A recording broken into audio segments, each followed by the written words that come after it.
Vamos a seguir hablando de la Mercedes, en este caso. Si podéis desde control ya poner el ordenador. Vamos a hablar un poco de la Mercedes y de la opinión pública. Estábamos hablando de la historia y de la... Más tarde seguramente hacemos. Estamos hablando de la historia y de esos dos agravios de la fragata, y los dos agravios tuvieron consecuencias para la opinión pública que protagonizó buena parte de vivos debates en 1804 en Inglaterra y en 2007 en todo el mundo, pero sobre todo en España. Desde el principio, y cuando decimos desde el principio nos referimos a eso, a 1804, aunque no puedan creerlo, hubo en Gran Bretaña quienes querían devolvernos el tesoro de las Mercedes o indemnizarnos y darnos el de las otras 3 fragatas. Y entonces una buena porción de Inglaterra se indignó con aquel ataque, porque había sido un tiempo de paz, mediando embajadas con tanta sangre derramada solo por precaución. Y el drama de Diego de Alvear, que perdió en aquella batalla del Cabo de Santa María a su esposa y 7 hijos, además de su fortuna, conmovía hasta las piedras del puente de Londres. Yo no sé si desde control podéis... Vale, perfecto, gracias. Un ataque buscado con la fuerza justa para provocarlo, como veremos, y con un resultado trágico, como sabemos. Hubo discusiones en las calles, hubo una guerra de panfletos políticos entre los partidarios de los distintos partidos, sobre todo Addington, que era ex primer ministro, y William Pitt, que ya era primer ministro desde hacía unos meses. El debate llegó al Parlamento. La prensa española lo siguió con atención, la prensa de la época, y el poeta y literato Juan Bautista Arriaza tradujo para Godoy el más bello alegato que publicaron los ingleses, un panfleto titulado Breve apelación a la conciencia y honor de la nación inglesa sobre la necesidad de una inmediata restitución de las embarcaciones españolas con caudales. Desde el principio, y ahora hablamos del siglo XXI, 6 años antes del expolio hubo en España quienes denunciaban la presencia de los cazatesoros en nuestras costas. No muchos, pero los hubo. Mientras nuestras autoridades, estaban de alguna manera permitiendo de facto operaciones de estas empresas sin vigilancia o sin la vigilancia debida, como se vería en 2007. Esas pocas personas que estuvieron denunciándolo y documentándolo hasta que llegó el día en que toda España conoció lo que había ocurrido y se indignó con el expolio. Odyssey se llevó las monedas a Tampa por lucro, y entonces el drama de Diego Alvear emergió de todos los archivos. Después de tantos años de estar esperando en el fondo del mar y de una permisividad que muy pocos comprendían, fueron también esas historias una contundente apelación a la conciencia y al honor de la nación española, podríamos decir, emulando aquel panfleto. Como en Inglaterra hubo discusiones en la calle y en los bares, se escribieron artículos, algunos muy críticos con los autores de aquella rapiña y otros deslumbrados un poco por la tecnología y los medios que gastaban. Casi como en una batalla de panfletos del 19 inglés, el debate de 2007 llegó al Parlamento en español y el Gobierno finalmente se organizó y presentó una batalla, en este caso una batalla legal, y recuperó aquel patrimonio que, como hemos visto, muy pronto va a ser expuesto. Es curiosa esta coincidencia de la opinión pública en ambos casos. Hoy ambas historias, la de 1804 y la de 2007, confluyen, pero el motor que ha permitido que los hechos pervivan sigue siendo el mismo, la opinión pública, que es, para una sociedad libre, el verdadero tesoro. Desde ese motor, ahora toca exigir una promesa, que esa defensa del patrimonio subacuático que ha conmovido a la sociedad se mantenga y no se abandone. Vamos a entrar en algunos detalles de 1804. Cuando el 5 de octubre del 1804 aquella flotilla entró en batalla y ocurrió lo que ocurrió, aparte de ponerse en marcha una guerra entre dos potencias, también se puso en marcha un combate singular cuyas armas no eran ni la pólvora ni el metal, sino el papel y la letra impresa, Sorprende recordar algunos episodios de dicho enfrentamiento que siguió cursos diferentes en España y en Gran Bretaña. Uno de los primeros motivos para esa diferencia es que Inglaterra había cultivado la libertad de expresión desde mucho antes, desde que la Revolución de 1688 impusiera la soberanía sobre la corona y permitiera el derecho de revolución, y también bebiendo en fuentes tan prístinas como la de la Areopagítica de Milton, una obra que escribió en 1644 como respuesta a una ley de licencias de impresión del año anterior. En ese canto contra la censura se defendía, entre otras cosas, un encuentro abierto del ciudadano con las obras escritas, sin necesidad de una licencia real, desde la confianza plena tanto en la ley ordinaria como en la inteligencia y la madurez del lector y la capacidad para discriminar el bien del mal. Si volvemos a 1804 y acercamos la lupa a aquel 5 de octubre, cuando ocurrió lo que ocurrió, lo primero que nos llama la atención es la aparición en Londres de un panfleto furibundo contra la injusticia de la agresión, ese que hemos citado, que decía que había sido un ataque programado en tiempo de paz, sin previa declaración de guerra, y que tendría grandes consecuencias. De hecho, fue un pequeño Pearl Harbor, como definió con acierto el abogado español en el caso Odyssey, James Gould, cuando presentaba sus alegaciones. El panfleto se titula Breve apelación al honor y a la conciencia de la nación inglesa sobre la necesidad de la inmediata restitución de las embarcaciones españolas con caudales. Apareció aquel otoño y corrió como la pólvora por los mentideros de Londres, causando decenas de revisiones y de publicaciones en los siguientes meses.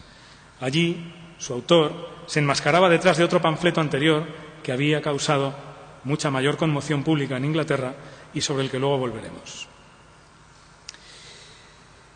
La obra llegó a España en 1805, traducida del inglés por Juan Bautista Arriaza, como decíamos, poeta notable de la época y además teniente de fragata retirado que desempeñaba en ese momento labores diplomáticas en Londres después de haber pedido la jubilación por algunos problemas de vista.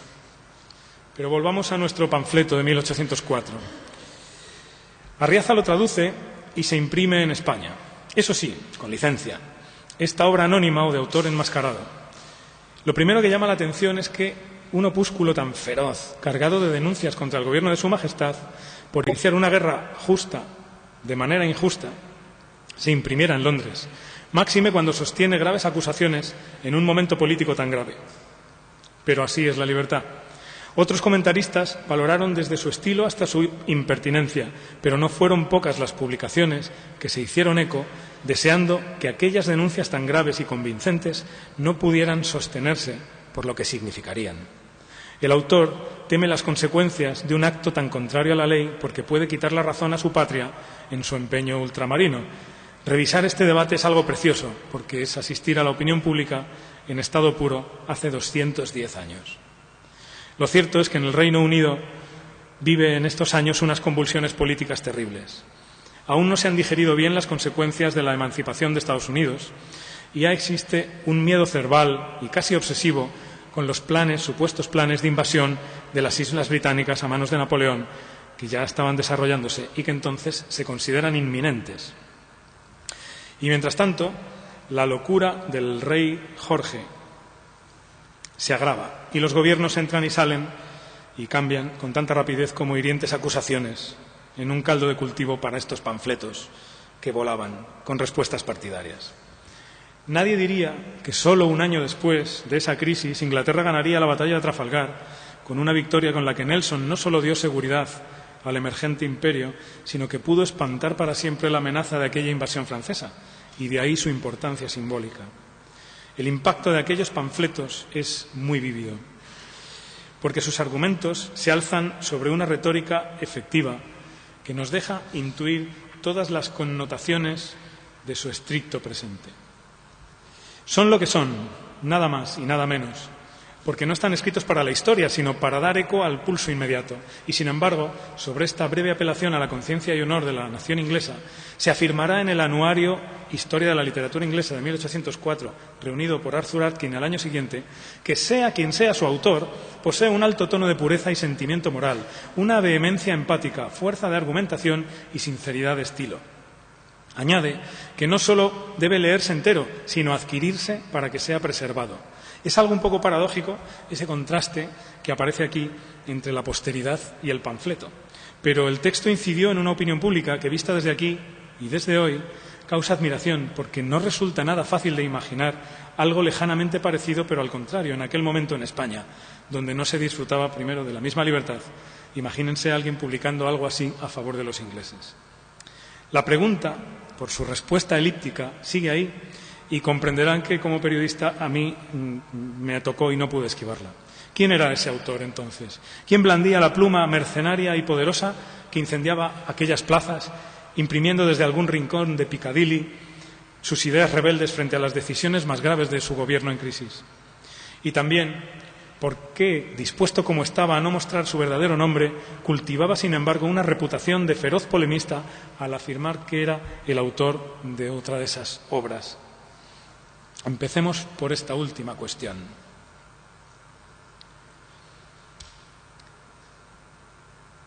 La firma que aparece en la portada de nuestro panfleto es «By the author of Cursory Remarks», es decir, la persona que trataba de encender aquel intenso debate sobre la captura de las fragatas y la voladura de las Mercedes, ya había escrito al menos este otro panfleto titulado, que era algo así como unas notas a vuela pluma sobre el estado de los partidos en la administración del primer ministro que había salido, Henry Addington. Y lo firmaba entonces como un observador cercano.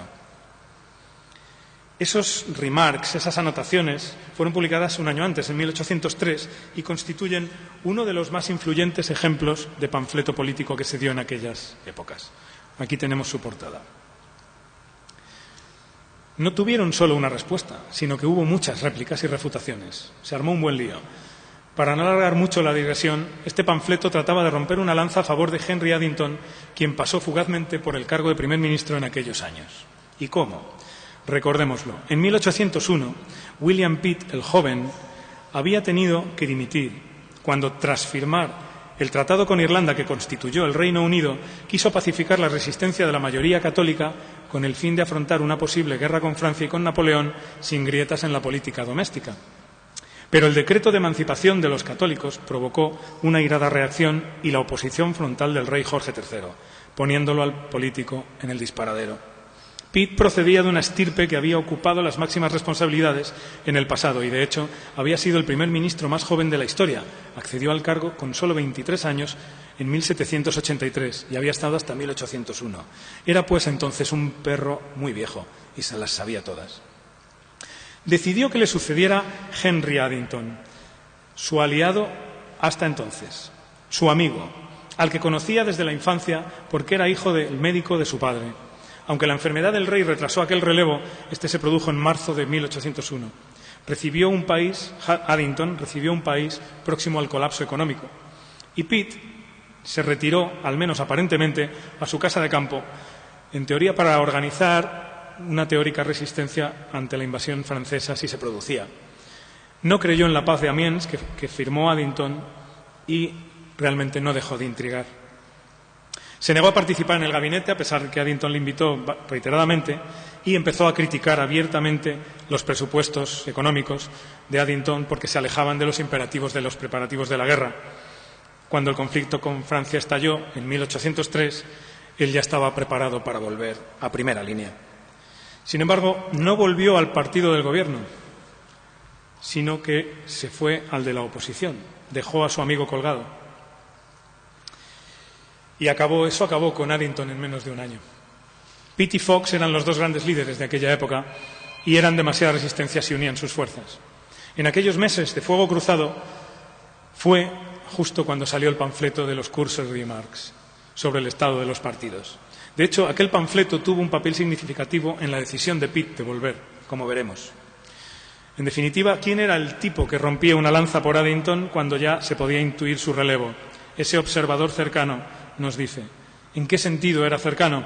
¿Y por qué el mismo polemista escogió el apresamiento de las fragatas como un tema para fustigar a un gobierno en guerra y debilitar el liderazgo de Pitt, manchado con el oprobio del crimen, una de sus más graves decisiones? En buena parte de las universidades del mundo, ese panfleto, el Cursory Remarks, está erróneamente indexado como obra de Thomas Richard Bentley, cuyo mérito es el de recopilarlos. El error es visible, puesto que aparece en unas como autor del panfleto que comentamos, en otras como el autor de alguna de las respuestas que lo criticaban, lo cual es harto improbable. Porque lo cierto es que el Cursory Remarks figura encuadernado en muchas bibliotecas universitarias con otros panfletos y hojas volanderas, incluidas aquellas respuestas que denunciaban los errores y calumnias que, según otros críticos, ese panfleto contenía. Así que, si no era de Bentley, ¿quién podría ser su autor? Era más fácil averiguarlo siguiendo otra vez las pistas políticas de una publicación que fue tan sonada. Siendo la tensión política el nervio que movió al autor, ese observador cercano a escribirlo, y siendo aquel 1803 un terreno tan movedizo, si alguien quería ser tan ruidoso y efectivo como realmente fue Cursory Remarks, debía tener una información muy de primera mano. Había, por tanto, que buscar entre los aliados de Addington, que tampoco eran muchos a finales de 1803.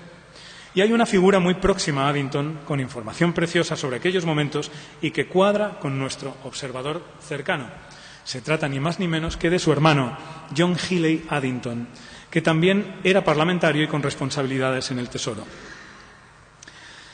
Y que además fue el instigador de 2 artículos incendiarios contra Pitt en diciembre de 1803, pocos días después de haberse ido a visitarle a su casa de campo con encargos de su hermano. Así que, ¿por qué? Lo relata John Heerman en un libro publicado en Stanford, que habla del joven Pitt y de su lucha y de cómo le consumió.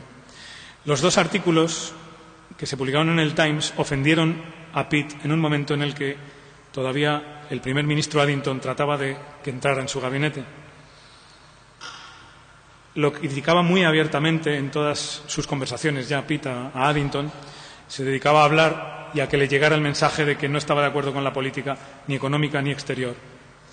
Así que es plausible que John Healey Addington escribiera en septiembre ese Cursory Remarks y 2 meses después continuase bombardeando y endureciendo su discurso con artículos en The Times que extendieron las críticas y fueron muy feroces, porque pintaban a Pitt dedicándose a merodear durante su jubilación y a intrigar abiertamente contra los ministerios a los que debía estar apoyando por el horizonte que había de guerra. La confirmación, sin embargo, de la identidad del autor puede hallarse en la historia del Parlamento británico, en un pequeño rincón, donde afirma que The Times apareció, en aquella época, una continua corriente de artículos agresivos y defensivos, escritos o bien encargados por John Healey Addington, el hermano del ex primer ministro, y dice que la hostilidad creciente de sus comentarios sobre Pitt en The Times y en el panfleto Cursory Remarks, con lo cual queda claro que el autor era el hermano del primer ministro. El caso de las fragatas apresadas es, después de la caída de Addington y la vuelta de Pitt al poder en mayo de 1804, la primera ocasión que tiene el hermano de Addington para mostrar su músculo polemista y vengar tantas afrentas. No hay que olvidar que a sus ojos el ataque fue un hecho ominoso, una decisión que daba al traste con los esfuerzos de paz que Addington había mantenido. Fue entonces cuando su hermano John Healey concentró todo aquel talento retórico suyo para subrayar el grave error que, según entendía, suponía la afrenta a España y la declaración de guerra cuando Gran Bretaña ya estaba en grandes dificultades con su confrontación con Francia, temiendo que la flota de Napoleón desembarcase sus ejércitos en cualquier momento. La opinión pública seguía con interés esta batalla, mientras aplaudía la llegada del Tesoro, porque si fue según se cuenta en el Diario de Madrid el 5 de diciembre de 1805, la escena bien merece una descripción detallada. Allí se habla de la llegada del tesoro requisado a las fragatas hasta el banco, en carros coronados con laureles, en un ambiente festivo de excesos de vino y de cánticos. Pero como bien indica el panfleto de John Healey sobre la devolución de las fragatas, el momento es más bien grave y, dadas las implicaciones políticas, los debates alcanzaron pronto al Parlamento de Westminster. Eso se produce ya en enero de 1805, cuando el rey inaugura el periodo de sesiones ante las 2 cámaras, en una sesión solemne propia de un país en guerra. Hay muchos sentimientos puestos en juego que enardecen la retórica de aquel momento, pero entre los parlamentarios sobrevuela una visión poco halagüeña del asalto a las fragatas. ¿Culpa del panfleto? No solo. Los periódicos españoles también recogieron aquel discurso del rey en esa ocasión. En marzo de 1805, el Mercurio de España publica una crónica tan pormenorizada que define perfectamente las posiciones adoptadas por unos y otros en los debates y, por tanto, el impacto de las dudas sobre la legalidad y oportunidad de la captura de las fragatas que se habían despertado. y que también habían sido resaltadas previamente en el panfleto. Repasando las actas del Parlamento, podemos añadir muchos detalles con enjundia, como, por ejemplo, todas las cartas diplomáticas y las actas de las sesiones en las que se trataron estos temas durante los siguientes meses, no con algo menos de solemnidad que en la inauguración real de enero, pero con mayor rigor y profusión de datos y argumentos en la oposición a lo que había sucedido. Si miramos en perspectiva, hay una verdad que resiste entre el enorme papeleo y las chispas de la oratoria de los comunes y los lores que acabarían de animar la guerra. Por más que la inminente invasión francesa asustaba a los británicos y por más que los marinos y diplomáticos no dejaban de alertar en cartas enviadas desde diversos puertos y cancillerías y desde los mismísimos buques de Su Majestad de la preparación de un gran ejército en el norte de España y las naves que debían transportarlo en Ferrol y en Coruña, aún así, lo cierto es que los parlamentarios pusieron una y otra vez en cuestión la integridad que movía los actos del Gobierno inglés, exigiendo explicaciones y detalles hasta del registro de las naves apresadas. Y se les reprocha el envío de una fuerza que obligaba a defender el honor con un combate que de otro modo podría haberse evitado, mandando una fuerza mayor y obligando a una rendición. Y otra prueba de la hondura de aquel debate fue que también hubo respuesta a aquel panfleto de John Healey sobre las fragatas. En esta respuesta, titulada Justicia y política de una guerra con España demostrada, curiosamente no se habla casi del presente, ni de los barcos, ni de la plata, sino de la guerra como consecuencia justa y necesaria después de las muchas afrentas y heridas no cerradas de la historia de nuestro país y Gran Bretaña, como la Guerra de la Oreja de Jenkins o la Gran Armada de Felipe II. Con cierta perspectiva, este panfleto no eliminaba ni la inquietud ni tapaba el roto dejado en la opinión pública por aquella breve apelación a la conciencia y honor de la nación inglesa del Addington periodista. Y tal vez llega el momento de adelantar un poco nuestro viaje y volver al siglo XXI. Porque después de 2 siglos en el silencio del fondo marino y tras ser acechados en las últimas décadas por diferentes empresas cazatesoros, un robot submarino, aquel Rob de Odyssey, llamado Hércules, rompió la tranquilidad del pecio de la fragata Nuestra Señora de las Mercedes aquella primavera de 2007 y extrajo a toda máquina las 600.000 monedas y algunas cosas más. Mientras lo hacían, nos ocultaban y trataban de hipnotizarnos a través de algunos medios, españoles también, vendiéndonos reportajes de su dominio tecnológico subacuático. Pero es que en 2007 cumplían más de 6 años trabajando en nuestras costas, o muy cerca de nuestras costas, con distintos encargos oficiales británicos y al abrigo de Gibraltar. Con una sociedad vuelta de espaldas al patrimonio subacuático como la que teníamos, ellos no tenían rubor en solicitar permisos. Sin embargo, en España sí preocupó su presencia, oficialmente hablando. No lo fue por el riesgo solamente que se estaba poniendo el patrimonio, no se equivoquen, sino también y principalmente por dirimir de quién eran las competencias. Así, de ciegos vivíamos, como en la caverna de Platón, de espaldas a lo que podía ocurrir, de espaldas a la realidad. Aclaradas las competencias desde 2001, la Junta de Andalucía, el Ministerio de Cultura y el de Exteriores, más algunas otras instancias, fueron objetivo de la extraña fascinación que desde el Odyssey sabían ejercer, como encantadores de serpientes. Esto se ve por el memorándum jurado de Greg Steen ante el Tribunal de Tampa, donde da cuenta de muchas reuniones con altos funcionarios en Madrid, en Sevilla, y que vistas desde la perspectiva de hoy realmente es difícil de explicar. En un país cuya legislación prohíbe la comercialización de objetos arqueológicos, ¿por qué tanto hablar con los furtivos y jugar con los permisos que no podíamos llegar a darles? Un no educado y digno no demora 6 años. Yo creo que era otra situación, afortunadamente, pero falló el Estado y a nadie le importaba, que era lo peor. No es culpa de uno o de otro cargo, sino del conjunto de personas que debían haber velado por nuestro patrimonio y de la falta de vertebración de nuestra sociedad. En una reunión les decían que no eran arqueólogos, en otra reunión les decían que no eran bienvenidos, que eran bienvenidos para conversar o para visitar Gibraltar con el fin de encontrar un barco inglés, al cual estábamos obligados a aceptar que pasaran por lo que dice la Convención de la bandera del barco. Pero bueno, al final estuvieron así jugando con nosotros durante 6 años, que es demasiado tiempo, como se demostró. Y saliendo cada día, cuando estaban aquí sus barcos al mar, a estudiar nuestros fondos. 6 años antes, y suena muy duro decirlo, Odyssey y nuestra irresponsabilidad se conocían, eran amigos íntimos. Sería un chiste fácil decir que más que el reparto de competencias, lo hubo de incompetencias. ¿Y quién alzaba la voz en esos años? Ni Madrid, ni Sevilla, ni Exteriores, ni Cultura, ni las asociaciones de arqueólogos, ni los centros de arqueología. Eran pequeñas voces aisladas, muy débiles, personales, ciudadanas, de gente con un mérito que creo que merece reconocerse sin ambajes. Son ellos los que alimentaron la profusión de titulares y la atención que llegamos a darle los medios de comunicación, como esta mañana lo decía Arturo. No hay que dejar de asustar, pues realmente fue gracias a ellos. Ellos nos cargaban de razones y de titulares.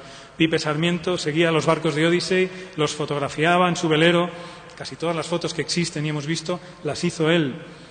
Pero también estaban los ecologistas gaditanos, ecologistas en acción, que empezaron a denunciar la presencia de tanto ver cosas raras en el mar.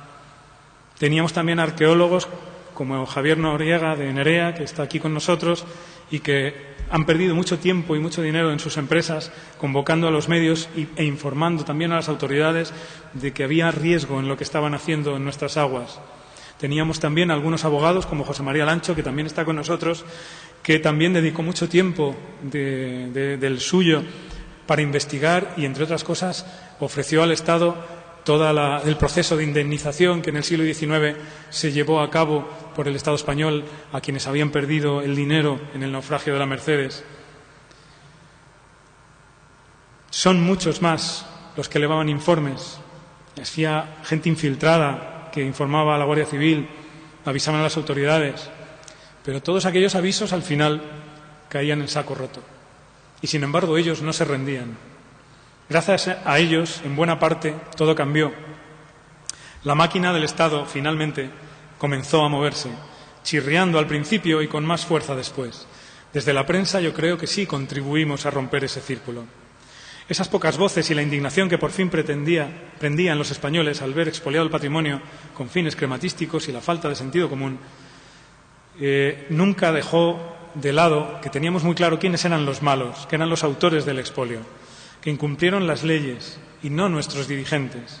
Ellos sencillamente no habían hecho un buen papel al principio, hasta entonces, pero ante la presión social y mediática sí decidieron lo único honroso, pelear en los tribunales por la carga de la Mercedes que nunca debería haber salido del mar en esas manos. Después del debate de papel de los periódicos, llegó también en España al Parlamento, como en Inglaterra en 1804. Se recabaron muchas opiniones, se pidieron informes, se investigó en los archivos. Lo que nunca hubiera parecido posible fue realidad. El país trabajaba con bastante decisión ante un objetivo común. Eso no quiere decir que todos estuviéramos de acuerdo en todo. De hecho, hubo muchos pasos en falsos y algunos distanciamientos progresivos. Casi como en la época de los panfletos ingleses, las posturas se han definido con pasión en ocasiones. A veces parecía que el Estado no toleraba bien las voces de la sociedad civil, como si bastara con que hubiera hecho la mecha y ahora les mandara callar. Se tomaban decisiones a veces, muchas veces, demasiadas veces, que no llegaban a nada. La primera exploración conjunta de arqueólogos de la Junta Andaluza y la Armada, el célebre Libro Verde, fueron hitos, pero realmente no quedaron en mucho. Ahora bien, el asunto interesaba demasiado al público, que es lo importante. No tanto ya solo la Mercedes o el caso Odyssey, como todo el pasado naval y la arqueología, cuyas historias pasaron a quedar siempre entre las noticias más vistas. Al mismo tiempo aumentaron las visitas en estos museos, el Museo Naval y los museos que se dedican al Nacional de Arqueología Subacuática. Se ganó el juicio, regresaron las monedas, pero sobre todo se despertó esa conciencia de que este pasado majestuoso y lleno de aventura y de complejidad es parte de nuestra historia. La luz y los debates de papel afearon mucho la antigua fascinación que ejercían los cazatesoros. Se les han visto las vergüenzas. E incluso el juez de Tampa, el honorable juez Merriday, lo describió en una de las sentencias, que actuaron de mala fe e hicieron tantas trampas que no podían quedar sin castigo. Quedará para los anales. Esta industria no merece mucho respeto después de saber que han utilizado su manera de especular en bolsa para muchos otros fines, como estos de la evasión de impuestos que los periodistas británicos denunciaron desde el Times. El tiempo ha ido poniendo a muchos en su lugar. Y no quiero alargarlo más. Tan solo recordar que se llegó hasta el final y que fue un momento en el que todos fuimos hacia el mismo objetivo aunque no fuésemos juntos. El día que llegaron las monedas, en febrero de 2012, era para no creérselo. Desde nuestro papel, el papel de la prensa, estábamos realmente muy satisfechos por haber intervenido en todo el proceso, a veces por detrás de la realidad y a veces por delante de algunas realidades políticas. Por eso, todo ello no puede ser en vano. Además de la exposición de la Mercedes, que va a ser un gran éxito, conviene que España revise cuánta historia está sin contar. Si de una sola fragata salió todo este relato, esta novela de héroes y villanos, ¿por qué no podemos soñar con un relato más completo sobre los buques que abrieron los caminos del mundo? Los sentimos nuestros y son parte de nosotros. Y así me gusta terminar con esta foto que nos hicimos Santiago Mata, que también está aquí, afortunadamente, muchas gracias, y yo, después de todo lo que habíamos publicado el día que España recuperó este patrimonio. Muchísimas gracias. Me gustaría invitar...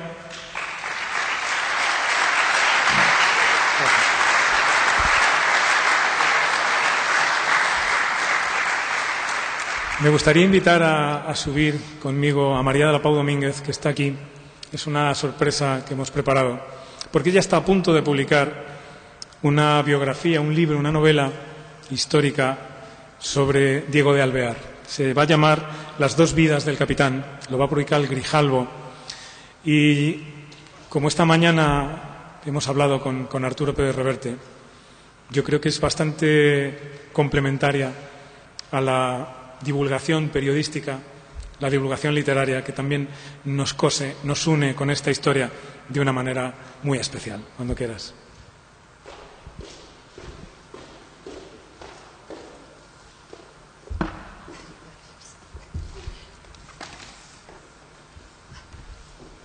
Muchas gracias. Hola, muy buenas tardes.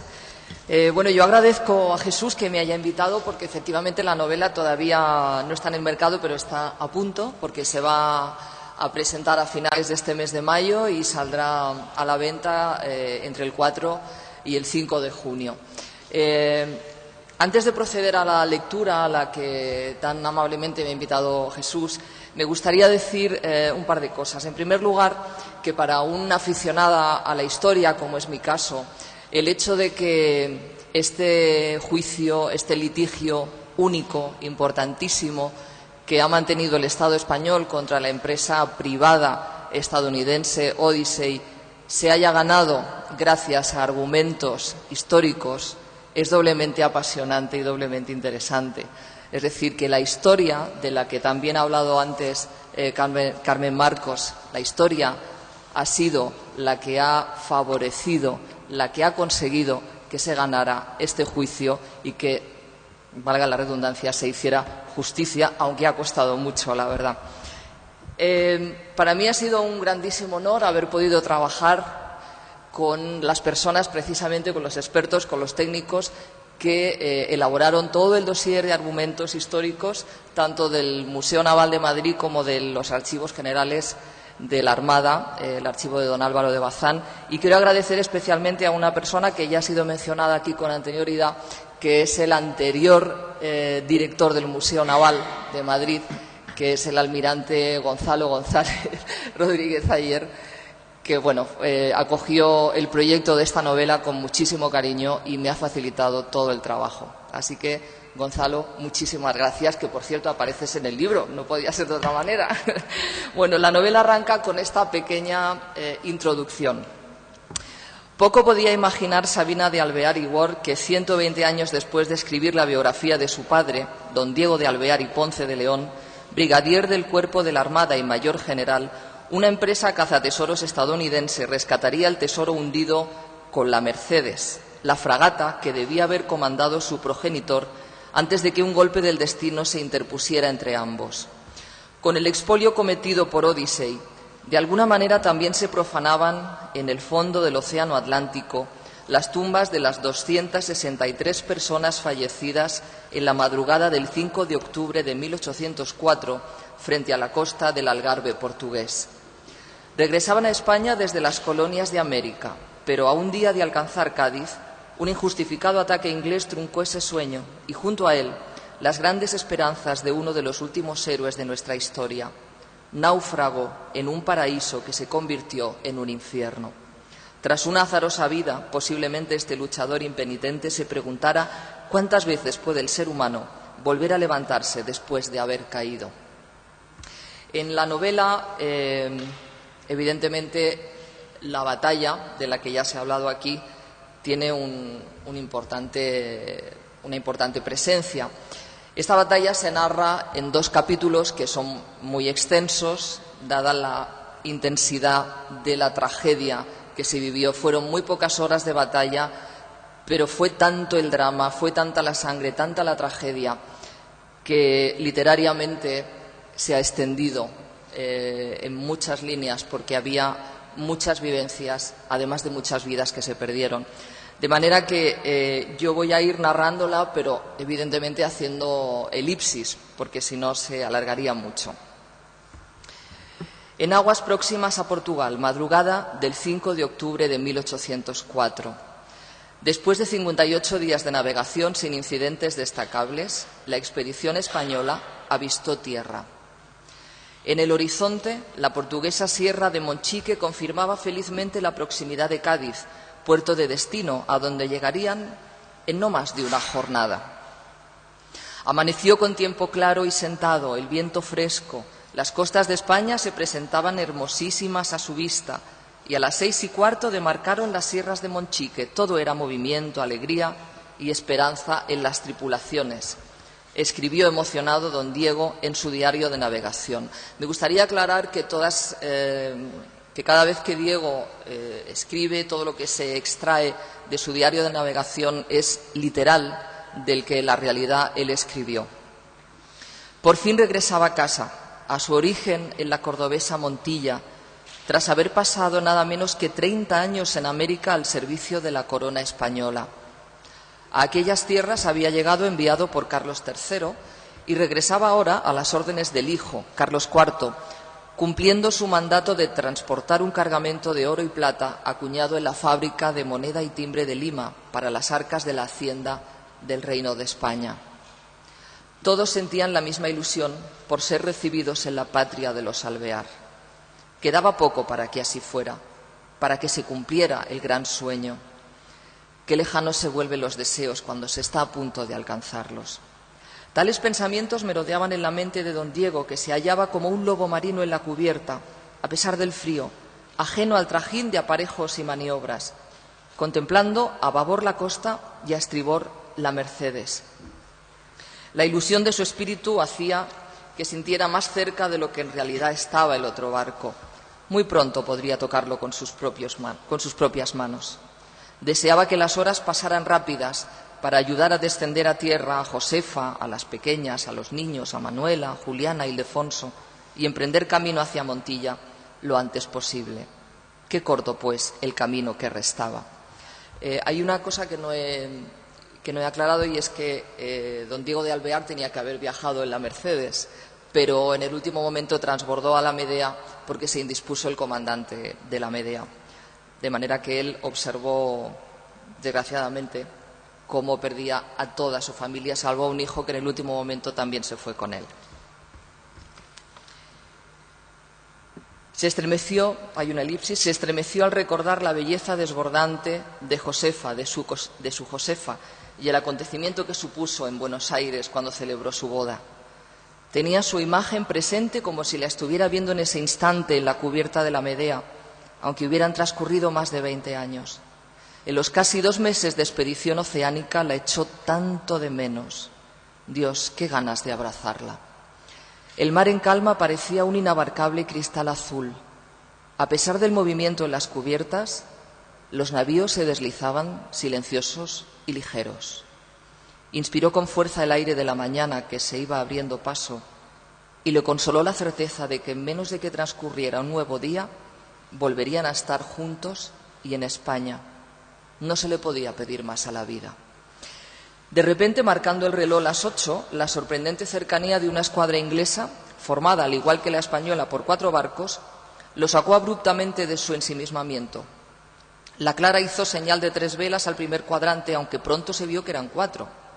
¿Qué hacían allí 4 fragatas, importantes a juzgar por su envergadura, de Su Majestad Británica, si en ningún lugar constaba que estuviera prevista su presencia en aquellas aguas tan cercanas a la península? La desazón se extendió como un manto de polvo entre las naves españolas. La calma chicha no ayudaba. La quietud del aire y aquella pesadez en la atmósfera y aquel profundo silencio que cortaba las miradas y el nudo que estrangulaba la garganta. El mayor general, don Diego de Alvear, tuvo un arrebato mientras el oficial inglés abordaba su bote para regresar a su fragata.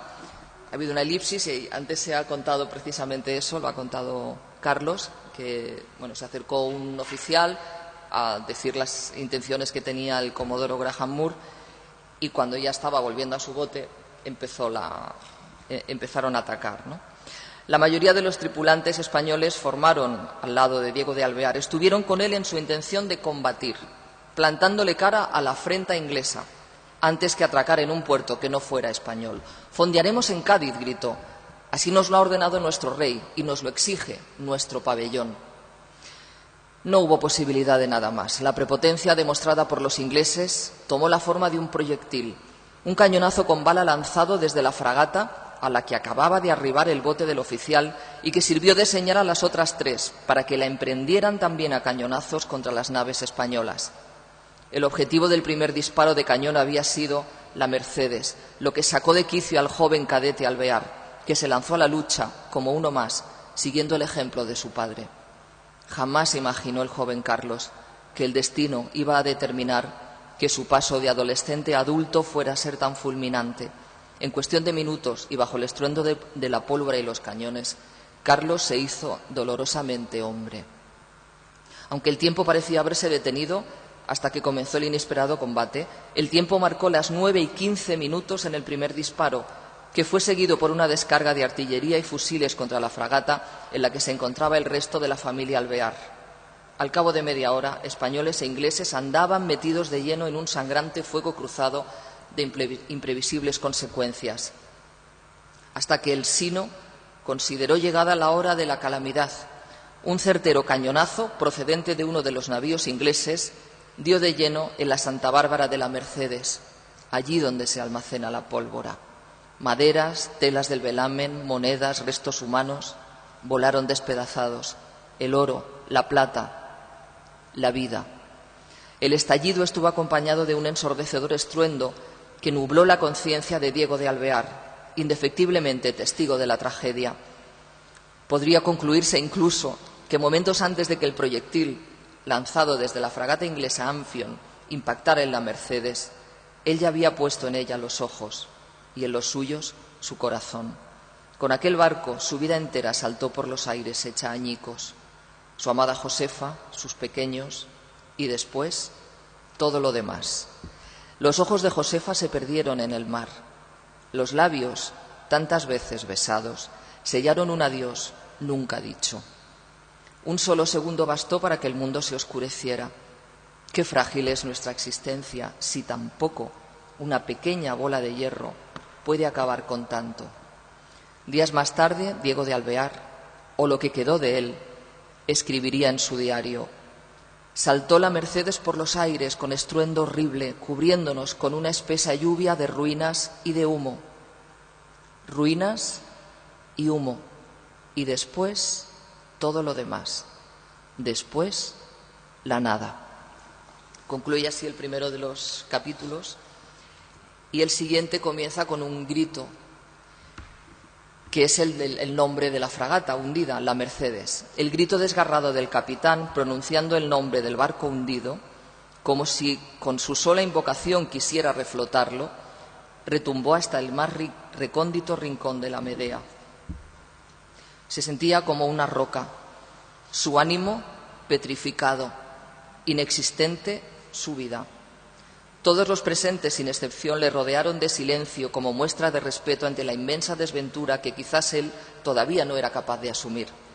El silencio, sin embargo, no era posible. Desde el agua procedían gritos clamorosos de los supervivientes que se mezclaban con el cruce de proyectiles entre ambos bandos, porque la batalla seguía.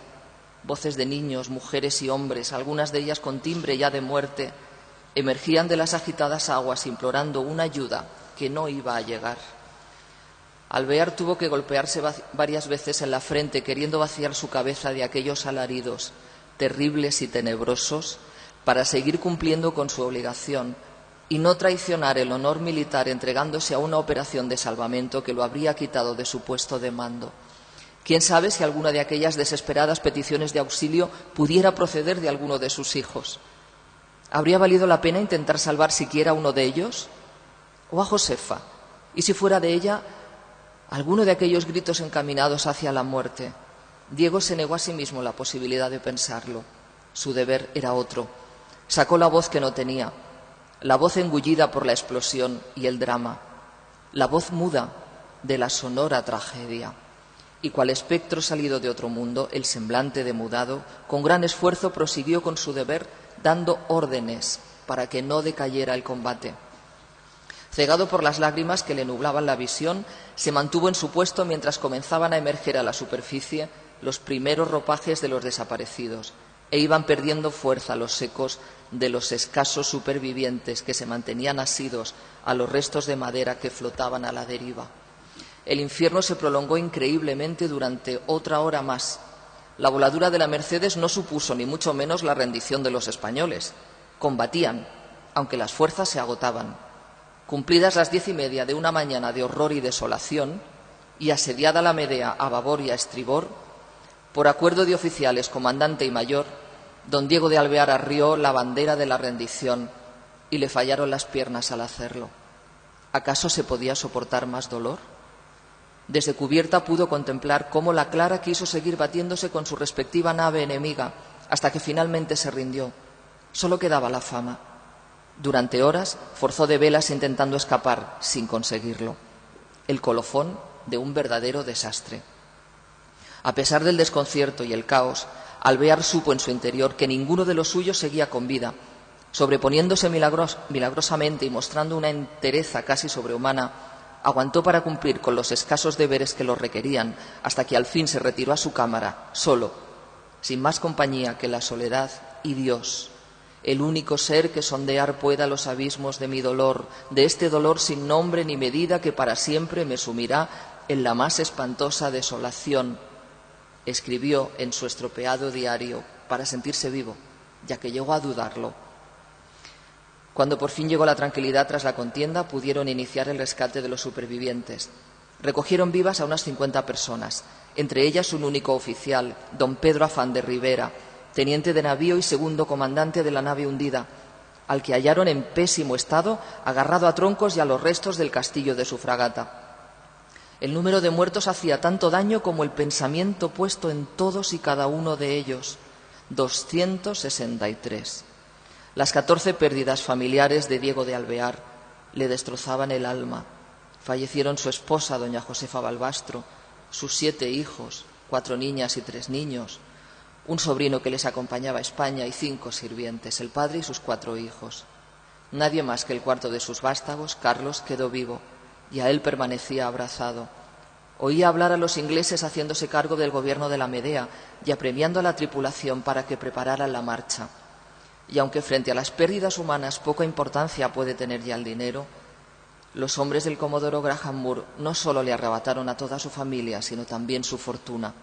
El fruto de 30 años sirviendo a la corona se desperdigó en el fondo marino con un sangriento suspiro, más de 50.000 pesos, pero también los planos de sus trabajos en la Comisión de Límites y los libros en los que constaba con detalle su inmenso esfuerzo, enterrados para siempre en las aguas del océano y convertidos en un tesoro que solo al mar pertenece. Le sobresaltó un oficial al abrir la puerta del camarote sin pedir permiso. Él sabía lo que venía. Era inglés. Diego besó a su hijo en la frente y salió hacia la cubierta, entregándose no al vencedor, sino a una muerte en vida. Concluía así la conocida como Batalla del Cabo de Santa María. Muchísimas gracias.